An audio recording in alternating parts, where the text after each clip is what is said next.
तो आज के वीडियो में हम लोग देखेंगे कि 1815 1815 के बाद treaty of Vienna, Congress Vienna के बाद यूरोप में कंजर्वेटिव्स की सरकार बनती है।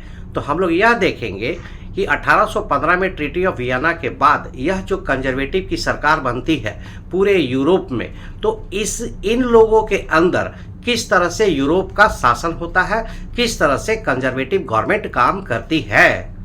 तो हम लोगों ने देखा कि फ्रांस में रिवॉल्यूशन होता है 1789 में, बॉर्बन डायनेस्टी को हटा करके नेशनल असेंबली बनाया जाता है। फ्रांस में एक नया डेमोक्रेटिक सिस्टम डेवलप होता है।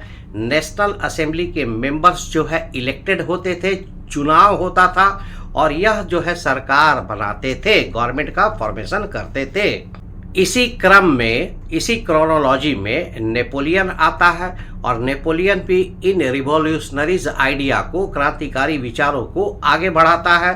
फ्रांस के रिवॉल्यूशनरीज और नेपोलियन फ्रांस के इस आइडियोलॉजी को यह सोचते हैं कि यह फ्रांस की रिस्पॉन्सिबिलिटी है कि इन सभी विचारों को फ्रांस के बाहर यूरोप के बाकी हिस्सों में भी इस तरह की आइडियोलॉजी, इस तरह की विचारधारा हो और यूरोप के बाकी हिस्सों में भी डायनेस्टी, राजतंत्र, मोनार्की को हटाकर वहाँ भी नेशन स्टेट, राष्ट्र राज्य, देश बनाया जाए और वहाँ पर भी फ्रांस की तरह ही व्यवस्था हो। यूरोप के बाकी हिस्सों के लोगों ने फ्रांस और नेपोलियन के इन विचारों को वेलकम किया, सपोर्ट किया, समर्थन दिया, क्योंकि इन लोगों ने देखा कि फ्रांस की तरह ही अब जो है यूरोप के बाकी हिस्सों में भी डेमोक्रेसी होगी, रिपब्लिक होगी, राइट टू सिटीजन्स होंगे, आदि आदि बातें होंगी। इसके लिए इन लोगों ने यूरोप के बाकी हिस्सों में विभिन्न एरियाज में जैकोबिन क्लब्स की स्थापना की, जहां पर इन विचारों को फैलाया गया, एक्सपैंड किया गया। यहाँ पर यह सभी बातें आपको बहुत छोटी, सामान्य और नॉर्मल लगेगी, क्योंकि इन सभी की आपको आदत हो चुकी है। आप डेमोक्रेटिक सिस्टम में रहते हैं, आप रिपब्लिक सिस्टम में रहते हैं, आप वोट देते हैं और आप खुद इस चीज़ को डिसाइड करते हैं कि आपके सरकार में कौन होंगे, आपका गवर्नमेंट क्या होगा, गवर्नमेंट कैसे पॉलिसी बनाएगी, गवर्नमेंट जो है क्या क्या डेवलपमेंट के काम करेगी। परंतु उस समय में ऐसा नहीं था। वहाँ पर डायनेस्टी और मोनार्की सिस्टम था, राजा रानी का सिस्टम था। तो वहाँ पर जनता की कोई भागीदारी नहीं थी कि किसी राजा के बाद कौन राजा बनेगा। नॉर्मली राजा का बेटा ही राजा बनता था, जैसा कि हम लोगों ने इंडिया में भी देखा कि चंद्रगुप्त मौर्य के बाद अशोक राजा बना। जनता की उसमें कोई भागीदारी नहीं थी कि चंद्रगुप्त मौर्य के बाद कौन राजा बनेगा या फिर अकबर के बाद कौन राजा बनेगा, अकबर के बाद जहांगीर राजा बनेगा क्योंकि उसका बेटा था। तो इस तरह की कोई व्यवस्था हमारे यहाँ भी नहीं थी, भारत में भी नहीं थी कि जनता यह डिसाइड करे कि उसका शासक, उसका गवर्नमेंट कौन होगा, कैसी सरकार होगी, उसकी क्या पॉलिसी होगी। हम लोग कैसे तय करेंगे कि हमारे एरिया में रोड बनना चाहिए, डेवलपमेंट का काम होना चाहिए, फैक्ट्री बनना चाहिए, इंडस्ट्री होना चाहिए, IIT, IIM, स्कूल, कॉलेज खुलना चाहिए। तो यह सब अब जनता डिसाइड करती है। परंतु पहले तो ऐसा नहीं होता था, राजा की मर्जी पर होता था। अगर राजा ठीक है तो डेवलपमेंट के काम होंगे, नहीं तो फिर इस तरह की बातें नहीं होती थी।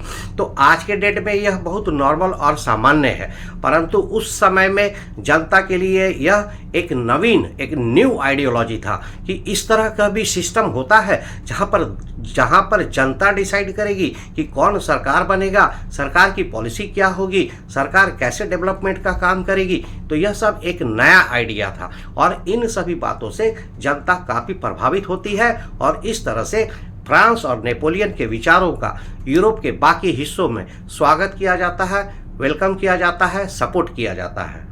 जनता के लिए यह बहुत ही नए आइडिया थे कि अब जनता जो है गवर्नमेंट मेकिंग में, सरकार बनाने में भागीदारी कर सकती है और जनता ही यह डिसाइड करेगी कि अब उनका देश कैसे चलेगा, देश की क्या पॉलिसी होगी और खुद जनता भी गवर्नमेंट में आ सकती है। जनता भी प्रेसिडेंट, प्राइम मिनिस्टर आदि आदि चांसलर ड्यूक बन सकती है। तो इस तरह की बातें पहले नहीं थी।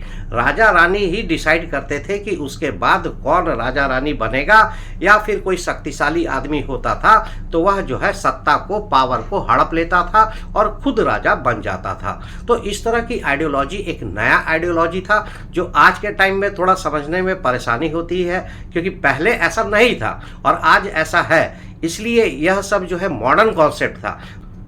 तो हम देखते हैं कि फ्रांस और नेपोलियन के आइडियोलॉजी का प्रचार प्रसार, एक्सपैंड यूरोप के बाकी हिस्सों में होता है।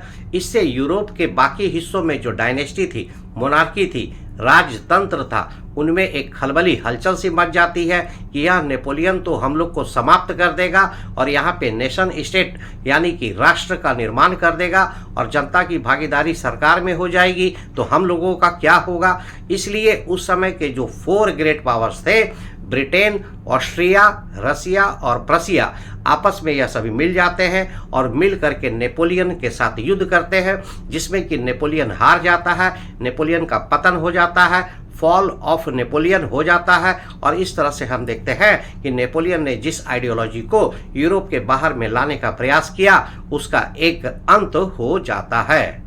परंतु ध्यान रहे, नेपोलियन का अंत हो जाता है। नेपोलियन और फ्रांस के द्वारा जो यूरोप के बाकी हिस्सों में यह जो आइडियोलॉजी, नेशन राष्ट्र का आइडियोलॉजी, नवीन राष्ट्र का जो सिद्धांत था, पॉलिसी था, उसका आइडियोलॉजी यह समाप्त नहीं होता है।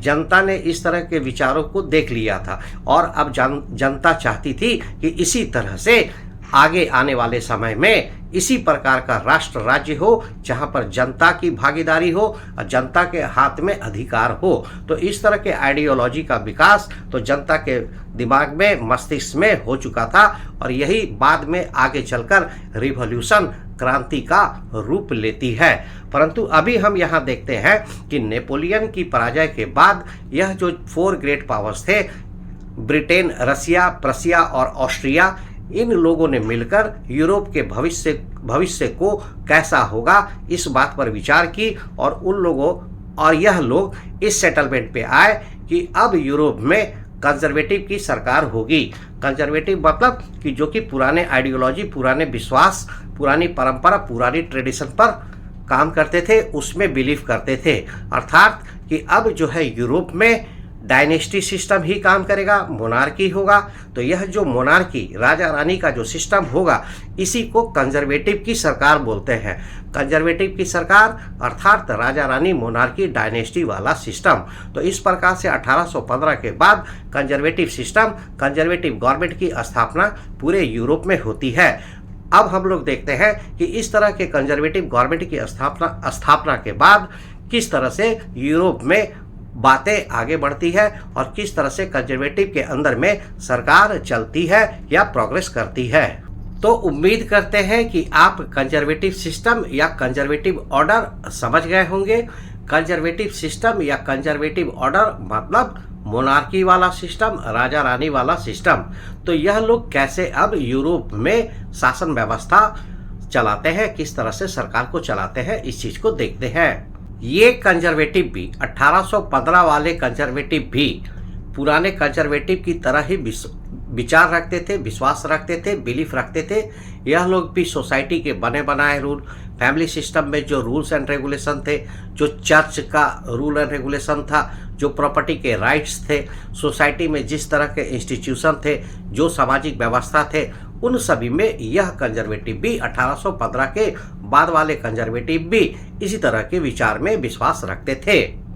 मगर हम लोग देखते हैं कि 1815 के बाद वाले कंजर्वेटिव्स, जिनको कि न्यू कंजर्वेटिव भी कहा जाता है, यह लोग पूरी तरह से 1789 के पहले जो फ्रांस में व्यवस्था थी, उस व्यवस्था में वापस नहीं लौटना चाहते थे। सेम टू सेम उस तरह का सिस्टम 1789 के पहले जो था, उस तरह का सिस्टम अब यूरोप में नहीं लाना चाहते थे।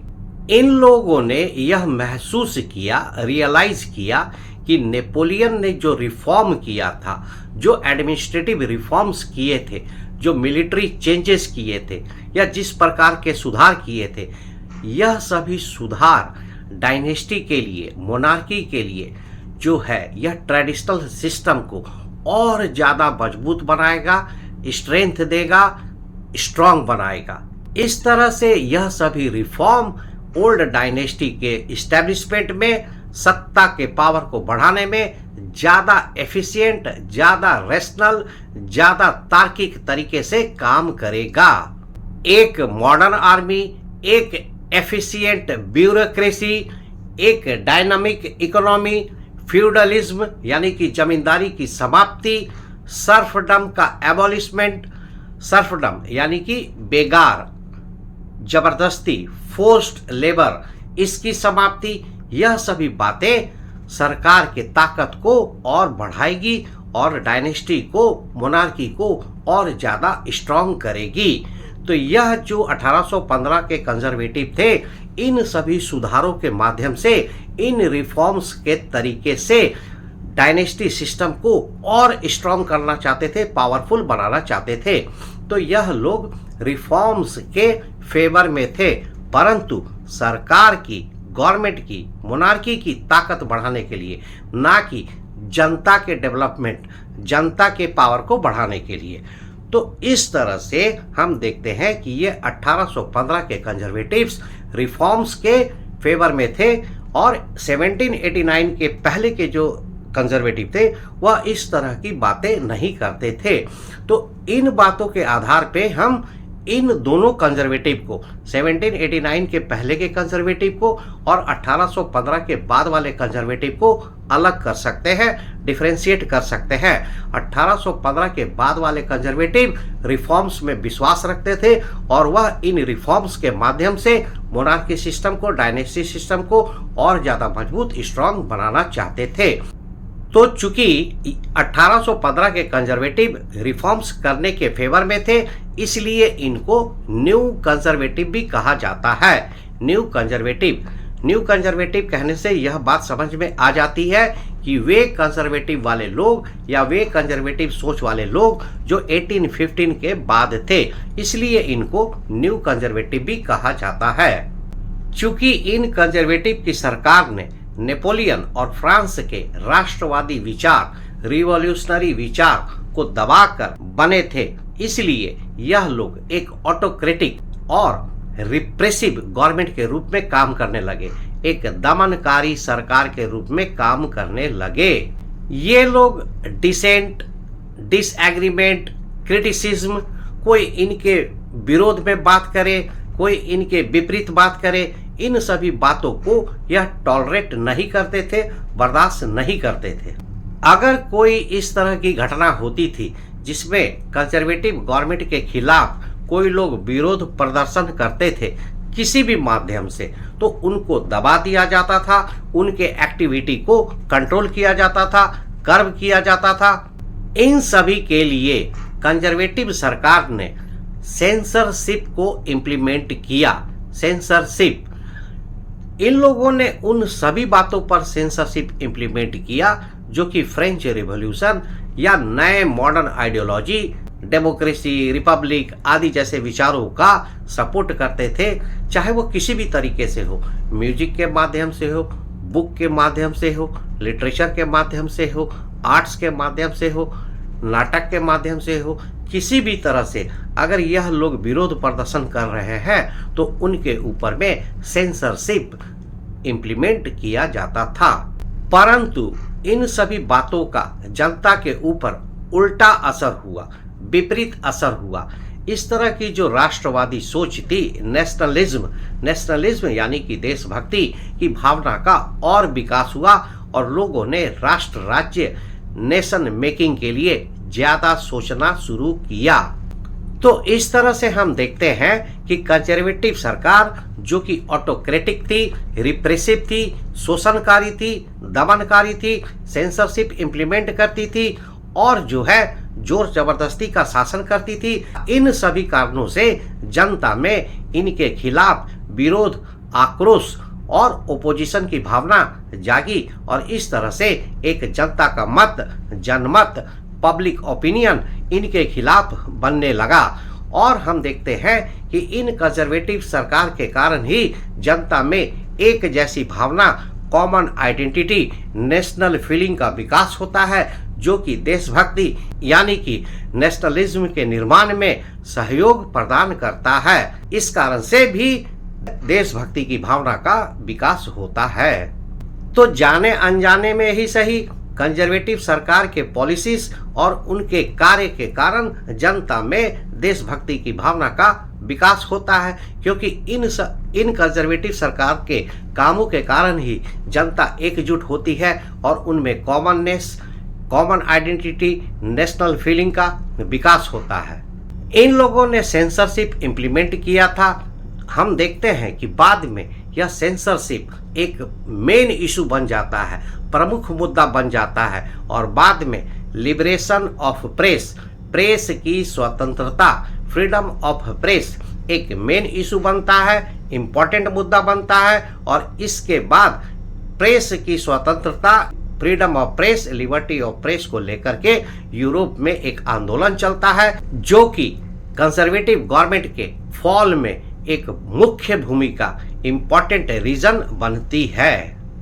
चूंकि कंजर्वेटिव गवर्नमेंट के पास पावर थी, सत्ता थी, मिलिट्री थी, इसलिए इन लोगों ने, जो राष्ट्रवादी सोच वाले लोग थे, नेशनलिस्टिक सोच के जो लोग थे, जिनमें नेशनलिज्म की भावना थी, उन लोगों को आसानी के साथ दबा दिया, उनको आसानी के साथ सप्रेस कर दिया, क्योंकि इनके पास ताकत थी। परंतु इसका रिजल्ट हुआ कि यह जो लोग थे, उन्हीं लोगों के बीच में कुछ लोगों ने क्रांतिकारी के रूप में, रिवॉल्यूशनरीज के रूप में काम करना शुरू कर दिया। तो यह जो रिवॉल्यूशनरीज थे, ये इन्हीं राष्ट्रवादी सोच, नेशनलिस्टिक सोच के लोगों के समूह से, ग्रुप से आए थे।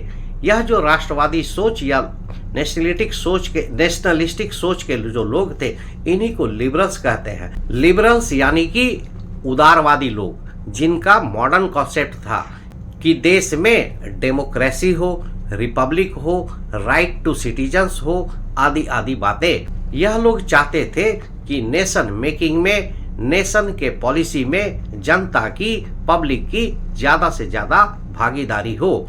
तो इस तरह के विचारधारा के लोगों को ही लिबरल्स कहते थे। तो इन्हीं लिबरल्स के ग्रुप में से रिवॉल्यूशनरीज का विकास होता है। सप्रेशन और रिप्रेशन की पॉलिसी के कारण लिबरल्स जो है, किसी प्रकार की एक्टिविटी या गतिविधि या कार्य नहीं कर पा रहे थे।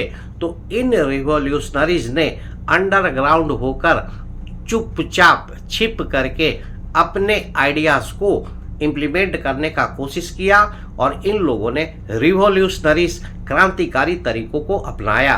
तो नेक्स्ट वीडियो में हम लोग देखेंगे कि किस तरह से रिवॉल्यूशनरीज, क्रांतिकारी लोगों ने यूरोप में नेशनलिज्म के विकास में, डेवलपमेंट में मदद की, सहयोग की। जिस तरह से हम लोग भारतीय स्वतंत्रता आंदोलन, इंडियन इंडिपेंडेंस मूवमेंट में भी रिवॉल्यूशनरीज को देखते हैं कि उन लोगों ने गुपचुप से, छिप कर अपने एक्टिविटीज़ को चलाया, जिनमें से कुछ प्रमुख लोग थे चंद्रशेखर आज़ाद, भगत सिंह, सुखदेव, राजगुरु आदि आदि। तो इसी तरह से यूरोप में भी कुछ रिवॉल्यूशनरीज का जन्म होता है, और यह लोग जो है गुपचुप तरीके से छिप करके कंजर्वेटिव सरकार के अगेंस्ट में कार्य करते हैं, और इन लोगों ने भी देश में नेशनलिज्म की भावना को बढ़ाने में अपना योगदान दिया।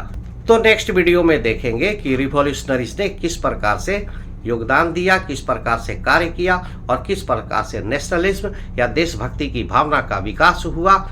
तब तक के लिए थैंक यू, धन्यवाद।